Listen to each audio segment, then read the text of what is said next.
Hey, good afternoon. Welcome to this Sage Capital webinar for the first one for 2022. What do rising interest rates and inflation mean for Australian equities? My name is Byron Slessor from Channel Capital, and I'm joined by Sean Fenton, Chief Investment Officer, and James Delaney, Portfolio Manager at Sage Capital. I think we're all hoping for a more normalised year in 2022, and it certainly hasn't started off that way. So there's plenty to cover this afternoon with inflation, wars. Thankfully, COVID's in the background a little bit, but to make sense of it all, I'll hand over to Sean and James shortly. But we might just flick to a disclaimer slide first. Sit there for a little bit. So please take the time to read this in your own time. It's important. Thanks, Sean. So today we'll be covering the following topics, but I'll hand over to Sean to kick things off. Thanks, Sean. Great. Thanks, Byron. Good afternoon, everyone. Agenda today, not surprisingly, we're going to have a pretty close look at inflation and the implications for monetary policy.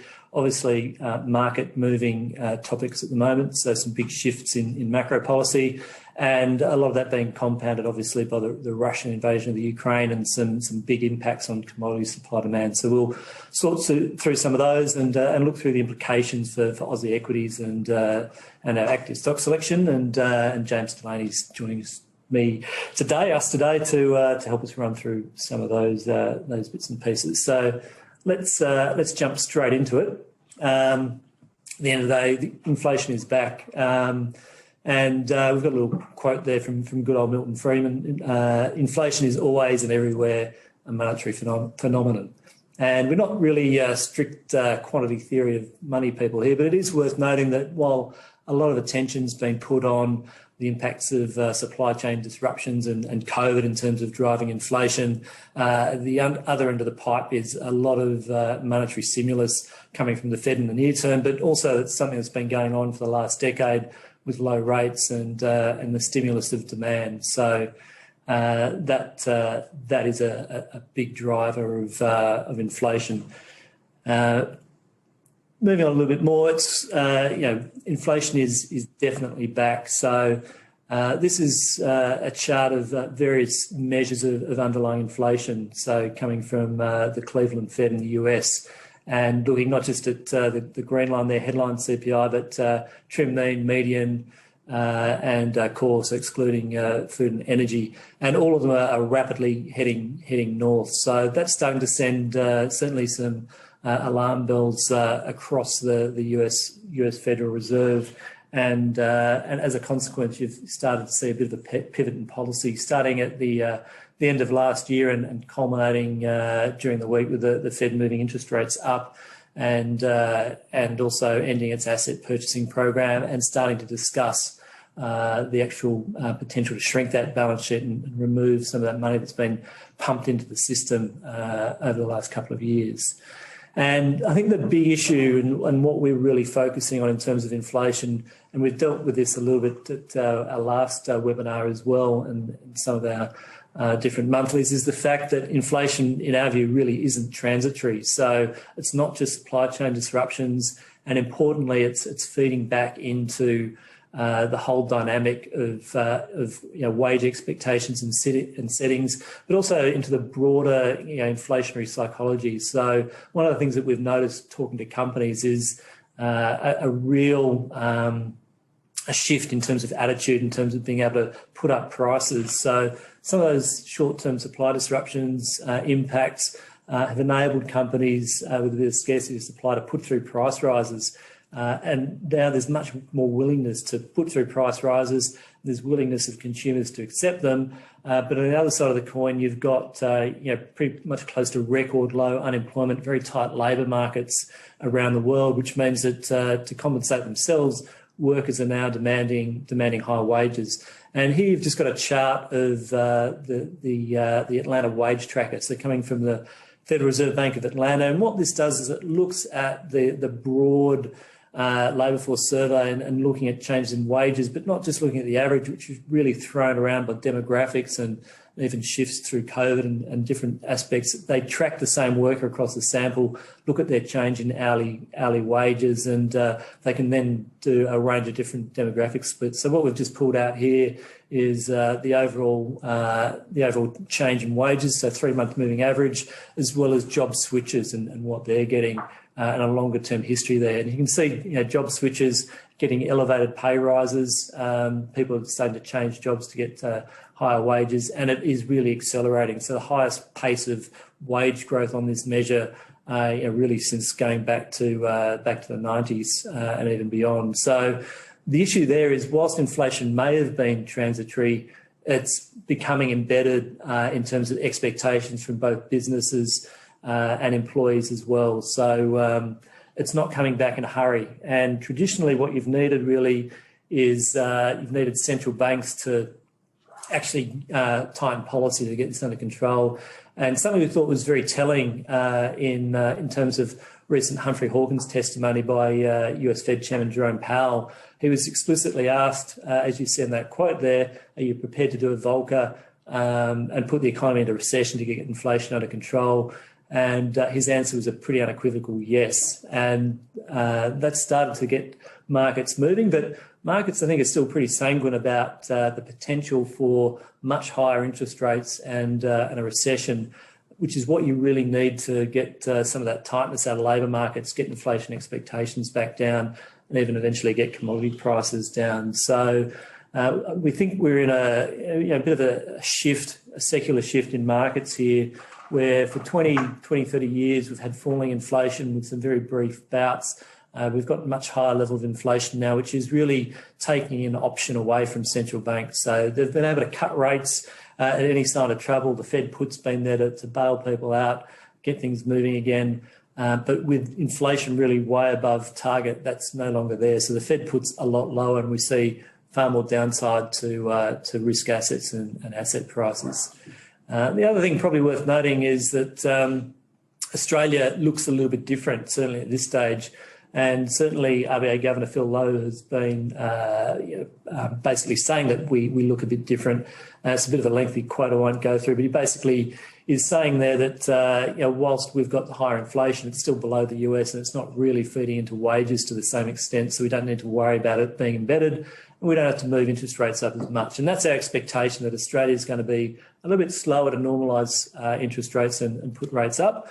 But even more recently, the RBA is starting to change their tune and soften the market up for some rate rises. They've backed away from their pretty aggressive yield curve control and free financing for banks, which really supercharged the housing market. So that's all unwinding over the next year or so. And you've got another quote there from Jerome Powell, which is basically saying, if we knew inflation wasn't going to be quite as transitory as it looked, we would have moved earlier. So that's in a bit of a contrast to what the RBA is saying at the moment. So we see some of those pressures increasing domestically as well. So certainly inflation in Australia has been more contained than it is in the US. There's a few technical reasons for that in terms of the measurement, but we do tend to lag, and we do see those inflationary pressures coming down the pipeline at us. So we'd expect both headline and trim mean measures of CPI to be moving up through this year in Australia. Maybe not quite as high as the US, but more in line. But the big question is that going to feed through into wages? And we see Australia positioned not too dissimilarly to where the US was, say, a year ago. So we're now at a point where we're approaching record low levels of unemployment. The RBA and the government are putting out there that this is a generational opportunity to get even lower unemployment, which suggests the costs of doing that from embedding inflation would be a generational policy mistake. And you do see Australian wages starting to move up in line with inflation. We do expect more lags there. We've got some stickier things in terms of enterprise bargaining agreements, which take a while to roll through. That also means they're stickier on the downside once it gets embedded. So we expect to see both inflation, wages moving up, and some issues there. So that's a lot of talking about inflation. It's basically nasty and scary for financial markets and risk assets. And this is just a slide from our last webinar where we were grappling with this issue of inflation looked clearly to be there. Didn't look to be transitory, but central banks were being pretty relaxed. We weren't sure how hard they would fight it. And this just looks at different parts of the market and who could be most under pressure or who could benefit the most from higher inflation. And the far right box there, which is inflation just disappears magically by itself and goes away, and you can stay leveraged long in growth and quality and happy days, we've crossed out because I think everyone's given up on transitory. And we're really at the point now where central banks are starting to tighten. They're moving from that box on the left where it's still early cycle and cyclicals are running hard. Growth can go okay with earnings leverage, but resources are really turbocharged. And we're approaching the point where central banks decide to really fight inflation. And as I mentioned, Jerome Powell's putting up a few warning flares to markets, and they've started to sell off. We've seen some big rotations in the market away from growth towards cyclicals and value. Resources are doing pretty well, but we haven't got to that late cycle stage where central banks actually get to the point where they go, actually, we're going to put the economy into recession to control this, and growth is going south. So investing at the moment is navigating between this transition, controlling risk across the portfolio so that you're well positioned for companies that benefit from inflation, give you some good hedges, but you're not exposed to markets tipping over and risk assets coming. So we'll drive through a little bit more detail what that means at the end, but they're the big issues for markets. And as if all that wasn't bad enough, that's really how the world looked before Russia decided to invade Ukraine and really turbocharge a whole range of these issues. So that's obviously resulted in a broad range of sanctions, and both Russia and Ukraine are key commodity exporters in a range of areas. So even before this, through the Northern Hemisphere winter, Europe was experiencing an energy crisis with European and UK gas prices going through the roof, mainly as a result of broad levels of underinvestment and a very cold winter. This has really been exacerbated by Russian invasion of Ukraine. So coal, gas prices up even further. They're important inputs to a range of things, gas into fertilisers, into electricity for aluminium production, a lot of which comes out of Russia in a primary sense as well. You've got obviously crude exports from Russia being sanctioned from many countries around the world, potentially the EU as well. And that feeds through into everything in terms of transportation costs and supply chain delivery and electricity and energy. Diesel exports, once again, refined diesel coming out of Russia, tightening markets, critical for bulk transport of goods. And obviously, Ukraine itself is a big exporter of wheat, which not only goes into food products itself, but goes into feed for livestock and cattle and meat products. So big pressures across a range of metals, energy and agricultural soft commodities, which is really turbocharging that inflationary impulse moving through the world.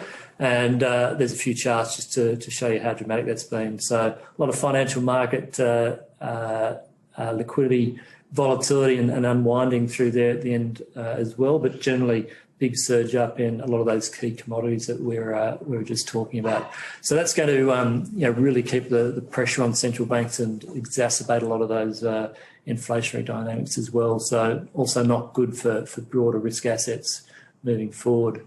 Been talking a lot. So it's probably time to hand over to James and give him a go. No worries. So just to follow on from Sean in that macro environment we're seeing, last year we had a very low long-term discount rates as a sort of a hangover effect from the central bank response to COVID. And that triggered a really perverse impact in the market where we saw non-profitable stocks in particular rush up to levels which I don't think the market's seen since 2001. And the reason behind this is that there is this growth valuation trade-off that we like to talk about, where at ultra low discount rates, which we saw last year in particular, higher growth stocks valuations in a rational perspective get squeezed up to extreme levels. And you can just see that in the chart on the right there. That's valuations on a stock that grows at 5% versus a stock that grows at 2.5%. The difference is stark when you're dealing with the ultra low discount rates going through the market. So what we've seen over the last 6 months is that as the longer term of the curve sort of normalised and the central banks have moved towards a more hawkish policy and raising, the PE contraction has been huge at the non-profitable and high PE end of the market, which has really driven a lot of underperformance in individual names, staggering amounts of underperformance in individual names.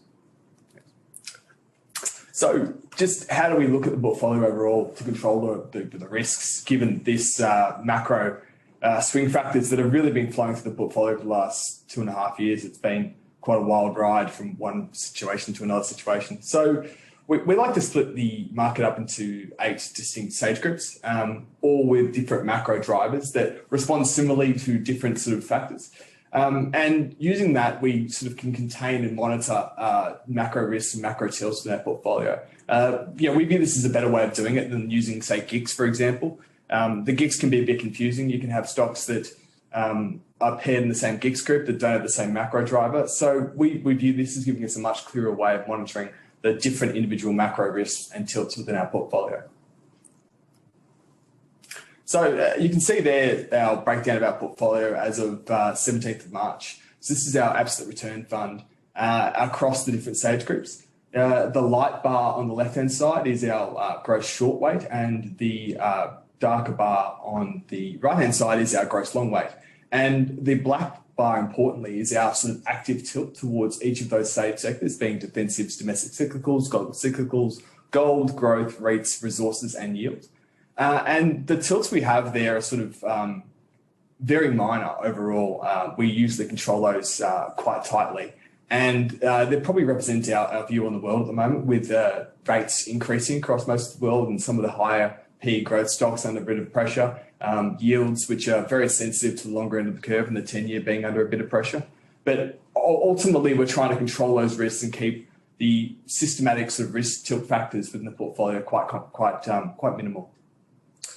Yep, at the end of the day, stock selection delivering pure alpha. Whilst we see a lot of inflationary pressures out there, we want to really work out how that's driving relative stock performance in those groups, not necessarily taking an all or nothing bet on central banks driving us into recession and being ultra defensive. So a balanced portfolio, broad range of stock selection.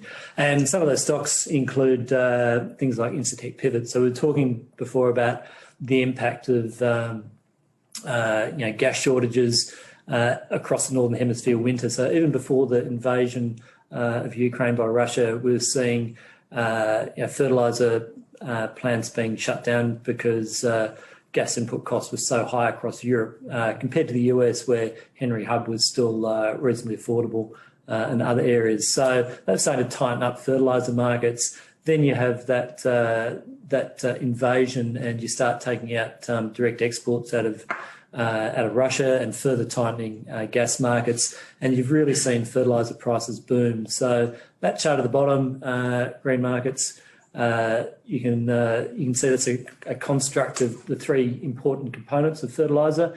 So nitrogen, potash, and potassium. So of those, Incitec do 2 of the 3, so urea, ammonia, and diammonium phosphate as well. So all those prices are either pretty much at a record or continuing to boom. And Incitec has managed to shoot itself in the foot over the last couple of years with some continual plant outages, particularly its Wagamon ammonia plant in Louisiana. So it last year had an outage. It was down. Then got hit by a hurricane, and then recently had another outage. So that's put a bit of operational uncertainty within Incitec. But even allowing for that, the impact of high fertiliser prices, which this situation is not going to be resolved in a hurry, it's going to be persisting for a while, is really delivering some supernormal profits to them. So there's earnings upgrades to come. It's broadly underperformed its international peers in terms of the fertiliser space, companies like Mosaic, CF Industries. So we see some real catching up to do there. So it's good value, great leverage to that fertiliser soft commodity dynamic going through markets at the moment. So another stock within the yield sector, which we think is particularly attractive in light of where interest rates are going and the Fed's policy on tightening throughout the course of the year, where there is think the market expectations, they move around day to day, but I think they're about 7 at the moment, rate rises across the next 12 months for the Fed. The highest EPS upside you can get anywhere across the board is Computershare from that dynamic. Computershare hold $40 billion worth of balances at pretty much the cash rate, which has been negligible over the last couple of years and a real headwind for the business. Those cash deposits are sitting there from dividend reinvestments from corporates, from employee share plans, from corporate actions, and Computershare hold them for a very short period of time. When they hold them, they invest them in cash deposits in their principal markets, which majority is the US, is about 50%, and the remainder is split between the UK and Europe, all of which have interest rates forecast to increase over the next 12 months. So it's a business that had suffered a bit of pressure as interest rates and cash rates have fallen over the last 5 years. And it's been a real headwind to the ultimate business, but they've still managed to grow their EPS despite that headwind, which is what we find really attractive from a quality perspective.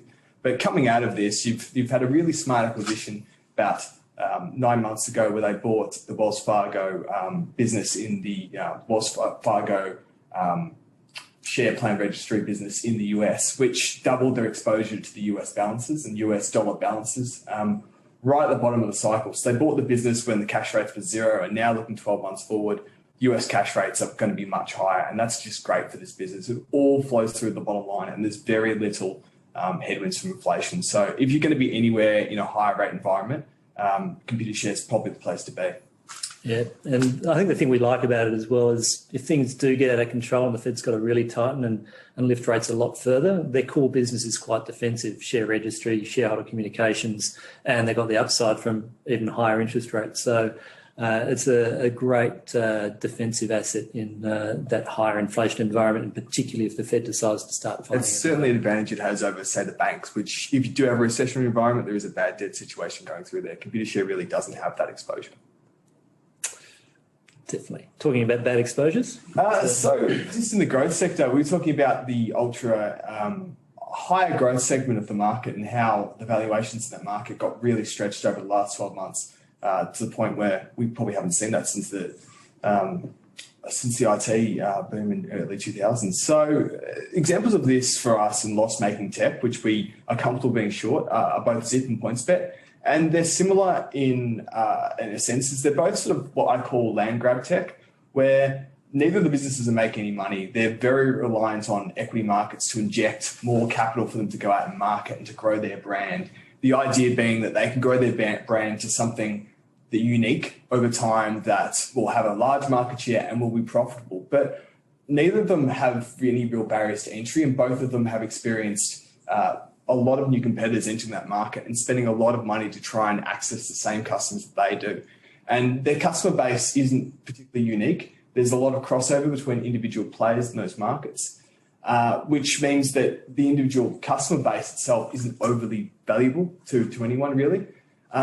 Zip has tried to acquire other peers in the US, most notably QuadPay, and that really was difficult for them to do. They lost a lot of customers in the process of that brand integration.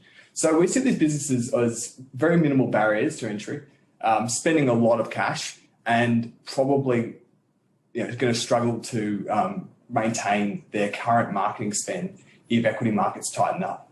And that's why these are businesses which are comfortable being short in the growth space and sort of taking that short exposure and investing it in more quality, sustainable businesses that actually do generate cash flow and actually are self-sustaining and not reliant on equity markets to go forward. Careful of chasing rainbows. Exactly.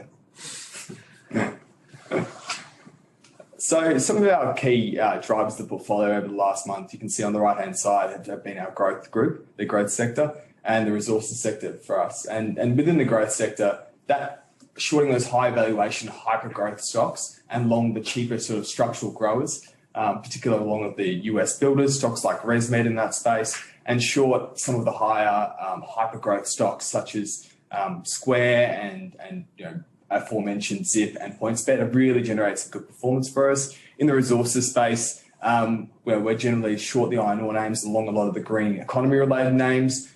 Recently, at the end of last year, seeing a bit of an energy tightening, we also had a lot of oil names that helped us out there. And other notable names over the last sort of 6 months of performance have been the long to Computershare as the rate cycle's tightened, and the long to Metcash, which is sort of an underappreciation of a turnaround story there that's gone really well. Excellent. So thanks, James. Good run through. So outlook for 22, look and beyond.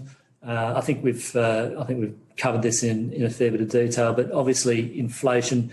Don't fight the Fed is always a good lesson, and keep a close eye on Fed policy positioning their communication to the market, because I think the market's underestimating their resolve at the moment to control inflation, which looks like it's getting a little bit out of control. So in the short term, we see commodities doing pretty well. A late cycle inflation hedge being magnified by Russia. So through the rest of this year, we do see cash rates being moved up around the Western world to normalise policy to start fighting inflation.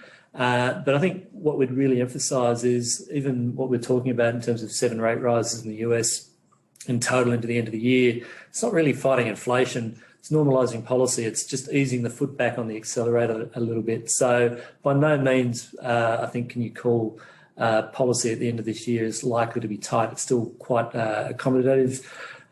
You do have some fiscal stimulus roll-off. You've probably got some transition going on from spending going from goods back into services. But overall, we actually see economies being quite healthy, full employment, wages growth, keeping consumption moving along, even with an increasing interest burden. And bear in mind that in the US, as opposed to Australia, they do have largely long-term fixed mortgages ranging from 15 to 30 years, so less interest rate sensitivity for the household, as opposed to Australia, where we'll be rolling more onto variable rates and a bit more sensitivity there, but will be later to tighten. So inflation is going to be a big theme. You want some inflation hedges in the portfolio. You want to work out who are the biggest beneficiaries from sanctions. We think energy is a big play there, as well as flow-ons to fertiliser and aluminium, as well as accelerating that transition to new energy, things like lithium. Make sure within financials that got some good exposure to higher interest rates, such as computer share, but don't have the blowback from intensifying competition like we may see in the banks, as that fixed variable book rolls off, or exposure to the impact on asset prices as rates move up. So we actually see a great environment. There's a lot of volatility. Started getting a little bit uncomfortable this month as we started to see some forced unwinding of positions, but a bit of volatility, a lot of different moving parts, great environment for active stock selection. So with a strong focus on controlling those broad systematic risks that James alluded to, great opportunity to deliver alpha that we see going forward. So I think we've hopefully got time for questions. Right. What do you got for us, Byron? Perfect. Finished right on time, guys. So well done. We've got about 15 minutes for questions. So we've received a few, but yeah, if anyone, sorry, I didn't say that at the start. There's a Q&A button at the bottom of your screen. If you've got the question, please send it through. We'll do our best to answer them now. If not, a member of the distribution team at Channel Capital will get back to you after the call today. But yeah, we've got a few to start. So first question is from Graham. The Australian market is pricing about 9.25% increases in cash rate over the next 18 months, which would destroy the historic opportunity Phil Lowe talks about. Property prices would crash with 5% mortgage rates. Do you expect to have larger short tilts in future? Yeah, I think presumably to the banks would be the flow on from there. Certainly, the market is more aggressive in the RBA, and as we were just talking about before, the Australian market does have a lot more sensitivity to variable rates. Bear in mind that the question is, how leveraged does the household sector become in total over the last couple of years? We've seen a lot of book churn. Obviously, with very low rates, you've had a lot of mortgage refinancing going on, people taking advantage of fixed rate deals to lock things on. So as they roll off, that will take some of that free cash flow away. The big question is how much of that's been spent. Have people geared them up even further with bigger mortgages? And if that unwinds, how much pressure comes to bear? So there's certainly examples of a lot of leverage, but the Australian economy as a whole, household debt to income, mortgage debt to income is around 140% from memory. So high, but there are some buffers in there. There's some accumulated savings that can be put back down. Not everyone spent those buffers. But yes, the Australian economy, the market, banking sector and asset prices are far more vulnerable to rising interest rates, and it's probably more balanced between slowing things down and tipping things over.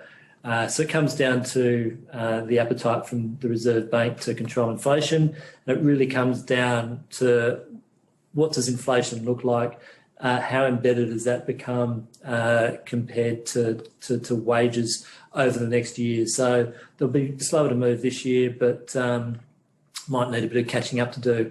Yeah, we see Australian cash rates not moving up as far as the US because of that dynamic, the higher sensitivity. As a consequence, we actually see in 23 and beyond probably a bit of pressure coming on the Aussie dollar. So you might get a bit of normalisation in gearing just from a weaker US dollar, weaker Aussie dollar. That does feed through to inflation as well. So the risk for Australia is we end up looking like the US is at the moment, where we go for that historic low of 3.5% or whatever on unemployment, and it just feeds through into wages. The market gets really tight and you get really accelerating wage growth. It's embedded. And the issue is that we've never got rid of this inflation dynamic historically of high inflation feeding to wages without a recession.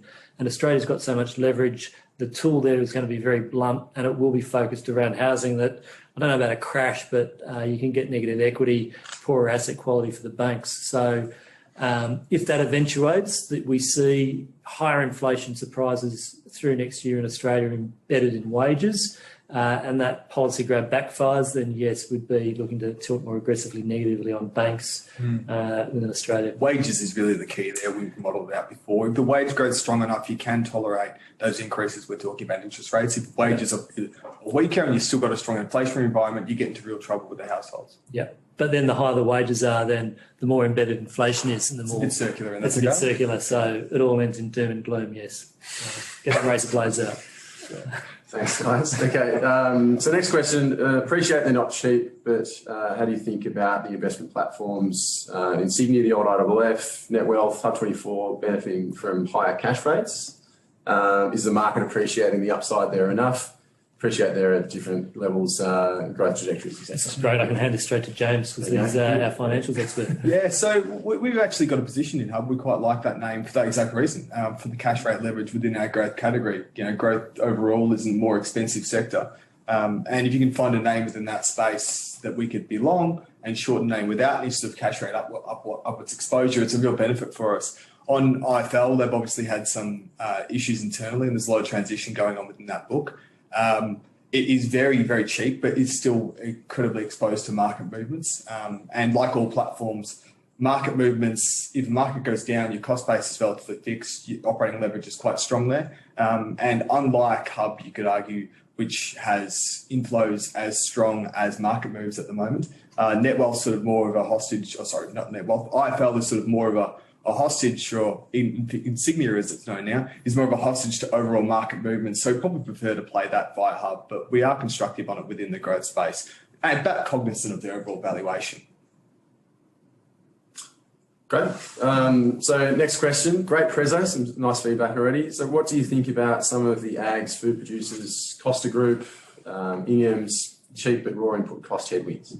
Yeah, Australia does have a range of other producers in the ag space. So probably some of the bigger ones, GrainCorp and New Farms. So GrainCorp does a fair bit of logistics around Australia in terms of wheat and transport. They're a bit more leveraged to overall volumes. It's been really benefiting from the La Nina years and some great crops, so some record wheat crops out of Australia.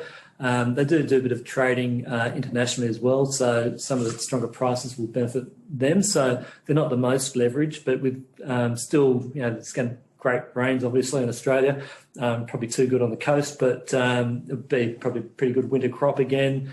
And there's a couple of lags there in terms of storage and receivables and the like. So GrainCorp's currently printing record profits, and that could extend out for a couple of years. So we like that. We're overweight. New Farms similarly, it's exposure to ag inputs, more crop protection rather than fertiliser, so more fungicides and herbicides. It's got a very interesting side play in terms of omega oils and some R&D around canola and using that to produce omega-3 oils. So they recently got approval to use that in human food additives in the US, as well as the original aquaculture fish food stock. So there's a growth path for them as well. That chemical part can be a bit more complex, and some of those inputs and feedstocks can go up as well. But to the extent that the agricultural industry globally is strong, soft commodity prices are strong, it's a big incentive for farmers to plant, and they've got the cash flow to protect their crops. So it's a supportive environment, a little bit more exposed to the weather globally though, which has been okay. They'll probably have some negative exposure to Ukraine, which is obviously a big wheat market, but balanced out by a broader portfolio. You get down to some of the other players. Costa's a whole range of different things. It can be impacted like a lot more micro impacts from what's happening to avocados and citrus fruit and mushrooms and blueberries in Morocco and the like. So a lot more swings and roundabouts there. Individual sort of volatile food price dynamics, consumer preferences and the like. We're a bit more neutral on that. We don't see it as being broadly leveraged to the broader thematic. And things like Ingham's, to the extent that grain prices are going up, probably negatively impacted. But as with everything, a bit of power to actually push that through in terms of the price of chicken. And it's probably going down a rabbit hole, but to the extent that grain's going up and impacting feed costs, meat's probably moving up more than poultry, and you continue to see value substitution of poultry for meat. So it's probably a broad beneficiary, but not a great leverage to that agricultural dynamics. A bit more of an industrial producer at the end of the day. I think it's safe to say too that IPL actually benefits quite a lot from that push towards ag and farmers' profit inflation across the board there within the commodity space. Yeah, Incitec would be our number one exposure to that dynamic. But there's a range of others, and there's other things. Elders, obviously, but that's a bit more weather related, and Aussie Ag, Rural Co, and bits and pieces. Great, thanks guys. So next question from Ben is, can you share your thoughts around healthcare stocks? COVID winners and losers in there, but the winners likely to have staffing issues and may disappoint. Any views there? Yeah, so there's a whole range of, we'd probably do another webinar on healthcare stocks because they're so different and there's different dynamics. But broadly, the beneficiaries of COVID have been respiratory care and PCR testing. So ResMed, Fisher and Paykel have both benefited, more so Fisher and Paykel, high flow oxygen. ResMed do a little bit in ventilators. The big beneficiaries were Sonic and Helios in terms of that PCR testing, the margin they were getting there, which is peaked out now, not just in Australia, but across Europe and US as well, being replaced by rapid antigen tests. The tricky thing is the market, I don't think it's overly naive, so it's priced these stocks now. We made a little bit of money at the start of the year shorting Sonic and Helios as PCR testing was rapidly replaced. They've had a decent retracement now. We'd probably say neutral. They're sort of back at almost pre-COVID levels, and they've generated a lot of cash, boosted up their balance sheets through that period. Fisher and Paykel as well, they've rolled out a lot of machines to hospitals, which will continue to help them grow and get consumables. It's probably more impacted actually by its PE and interest rate dynamics. And ResMed's definitely a little bit different in that their key competitor, Respironics, has had a recall, which has opened up the opportunity for them to take market share and really drive growth. There's some disruption as well for them whilst they're beneficiary of ventilators. Sleep apnea diagnosis was impacted as sleep clinics were shut down as well. Their big issue has been actually chip shortages and actually being able to ramp up production enough to take care of that opportunity in the short term. They seem to have that sorted out, talking more positively. So, both of those are probably more impacted by overall bond yield levels. But as James mentioned before, we actually like them as longs in our portfolio as well. Some of the other things that have been negatively impacted, Ramsay Healthcare in terms of obviously elective surgery has been a big impact.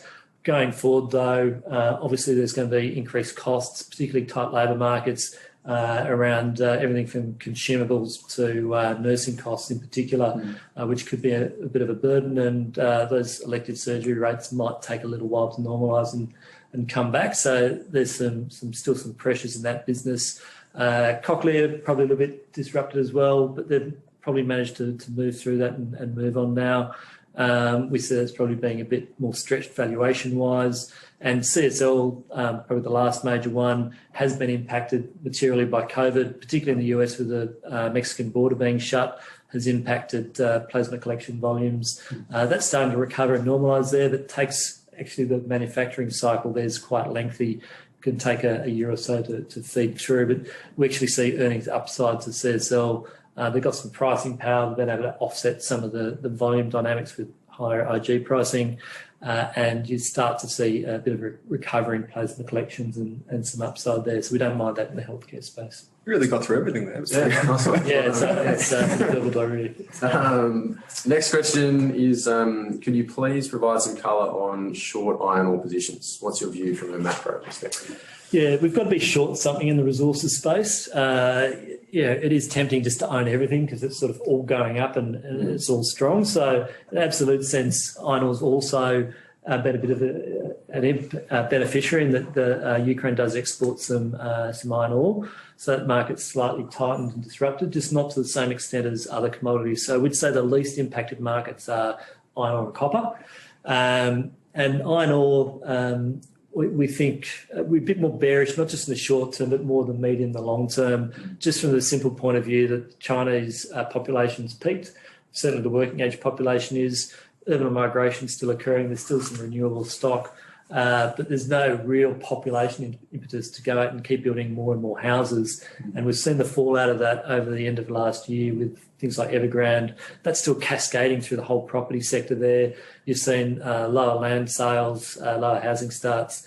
So being offset a bit against strong manufacturing, you can think of iron ore steel demand as being like a third from residential construction, a third from manufacturing, a third from infrastructure. So you'll see a bit more infrastructure spend, but that housing construction's still got a lot of issues. They want to deleverage that, and that just takes out the upside. So iron ore, great free cash flows, companies printing money, good dividends, but it's just a funder for us. We see more attractive things in the resources space. Thanks for that. One question on macro, which will definitely take a few minutes, so I'll leave that to the end. How do you time an exit / unwind / manage a position of energy stocks or any beneficiary of supply dynamics resulting from geopolitical issues, given the likely modest expectation that a war scenario happens? Yeah, so I suspect it's alluding to what if you get peace between Russia and the Ukraine, you get an unwind some of those dynamics. Do you try and exit some of those energy, fertiliser, aluminium positions? Our view is it's going to be difficult to unwind the sanctions even if you get peace. Is there really constructive peace talks going on? I think if there were constructive peace talks, there'd be a ceasefire and you engage in peace talks. If you're a hostile party and you're trying to prevent support being galvanised against you, you'd engage in peace talks and talk about some progress there while continuing to bomb and shell civilian populations as well as military targets. So we're A, not overly hopeful of a great resolution in the short term there, but B, it's very difficult to see sanctions being unwound on Russia because it's difficult to see that autocratic regime being unwound even if there's peace. So Putin's going to remain in power, and we see that push against that regime as being in place. So we don't see a quick fix to that supply-demand imbalance. But more importantly, in general, we do obviously look at changing dynamics. We maintain very liquid positions in the portfolio, so our bigger positions are more liquid. And as we see this playing out, there's opportunities for us to take profit and trim. So as this gets priced into stocks, we'll naturally take a few profits.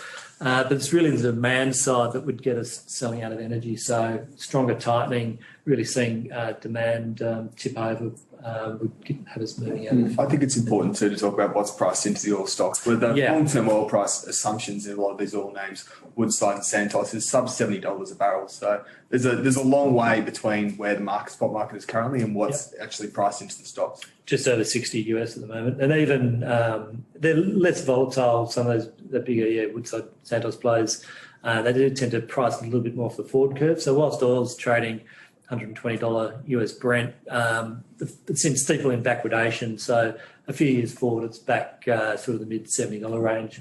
But even at that level, a lot of the Aussie oil and gas producers look quite cheap, so well supported. And the LNG exposure there is another element, which we don't think of the energy issues that the world's seeing at the moment with the reliance on Russian gas is likely to dissipate in the next couple of months if this is a ceasefire. LNG is going to stay tight, and even with with big supporters of the energy transition, we've got a lot of exposures to battery mineral technology and renewables. But even then, you can't get rid of necessarily gas and oil completely because it's not just burnt for electricity. It's also a feedstock for fertilisers, for plastics that go into a whole range of manufacturing processes, resins and stuff that is much more difficult to... for cement, is what they bitumen actually. Yeah, exactly. Heat source. All right, last question. Do you see a secular bear market eventuating once higher rates and quantitative tightening prevails in the US? There's a possibility that it may not eventuate, that we're actually already in it, and it started in January. So as I alluded to earlier on, that dynamics have changed, that the Fed put's no longer there for markets, central bank put's no longer there. I think we've sort of dwelt on this in a few other webinars and papers that we may have moved out of a secular trend of low inflation and deflation to a new world. If we look at what really drove deflation over the last decade, or low inflation, it's been globalisation. The impact of China coming into the market's been profound in terms of what they've added to the supply side of the global economy, in terms of capital and labour, the ability to do things at lower cost, not through just scale, but lower return on capital, lower interest, lower fixed costs, lower labour costs, lower environmental costs. And that process really peaked out. It sort of started with Trump's trade wars, but China's share of global trade really peaked out a few years ago, and that dynamics moved the other way. COVID's really accelerated, I think, the need for security of supply and not to have it all centralised in one spot. And that's been even further, I think, reinforced by Russia and Ukraine. And the big risk for markets and global supply chains is China's stated intentions around reunifying Taiwan and what that could mean for sanctions and supply chains. So I think we are moving into a world of deglobalisation, more balkanisation, more regional supply chains and onshoring, which is not likely to be deflationary at the least, if not inflationary. So that secular trend of low inflation may be behind us, but we've got a world set up for interest rates experiencing high inflation.